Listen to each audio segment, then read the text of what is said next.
Unless you've been under a rock the last few weeks, you probably already know about the Air Jordan 1 band. The model represents, I would say, one of the more hyped Jordan releases in a long time and is considered, I would say, a classic by most collectors. But before you go pick up a pair, here are 5 things you should know. What up guys, Jacques here, and the first thing you should know is that this is one of the better quality leather uppers we have seen on the Air Jordan 1 in recent memory. For most people, the leather on the Air Jordan 1 shattered backboard is the gold standard for leather quality, and to be honest, these are about the same in my opinion. The only real difference is the quarter panel. On the band pair, they use the tumbled leather on the Nike swoosh instead of the actual panel, which is how it is done on the shattered backboard. Other than that, everything else is exactly the same. Next up is the actual colorway of the shoe. While the nickname band has been thrown around like crazy, the official colorway of the shoe is black, varsity red, and white. I've seen a few people calling these bredge, which is expected, but I tend to lean towards the band name, even though I actually have a few issues with that as well, which we'll talk about a little bit later. Black rocks the liner, toe, and quarter panel, while varsity red is used on the heel, quarter toe box, and the Nike swoosh. Finally, Jordan drops the white on the midsole and returns to the varsity red on the outsole.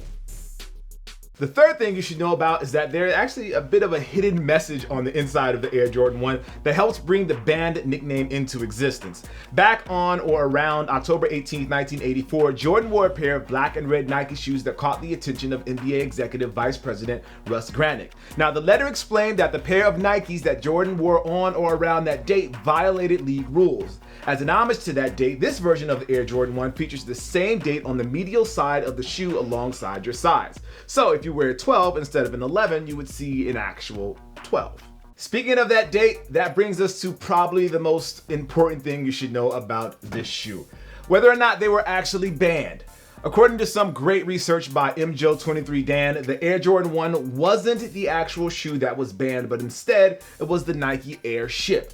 In the NBA letter, they do not specify which shoe it is and simply call it a red and black Nike shoe. During that time of his career, Jordan was wearing the Nike Air Ship and not the Air Jordan 1. In fact, the only time Jordan is seen wearing the band colorway in the NBA capacity is at the All-Star festivities in February 1985, which is well after the date referenced in the letter from the NBA. So, was the Jordan 1 actually banned? Well, I'll leave that up to you. Lastly, the fifth thing you need to know about the Air Jordan 1 is that they are going to go fast. So if you want a pair, you better be on top of it. As far as I can tell, they are going to be available at a ton of retailers next week, but don't get lazy.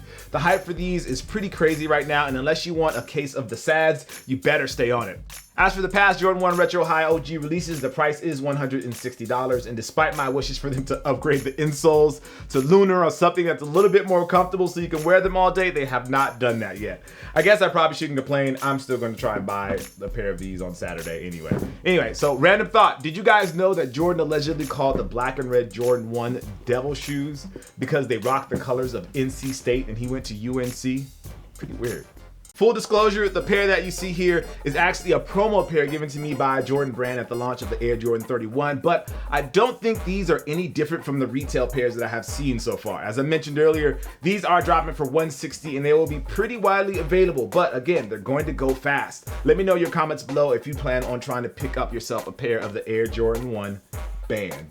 Alright guys, thanks for watching. I am Jacques Slade. This is the Air Jordan 1 band, and as always, I appreciate you. I'll see you soon. Peace.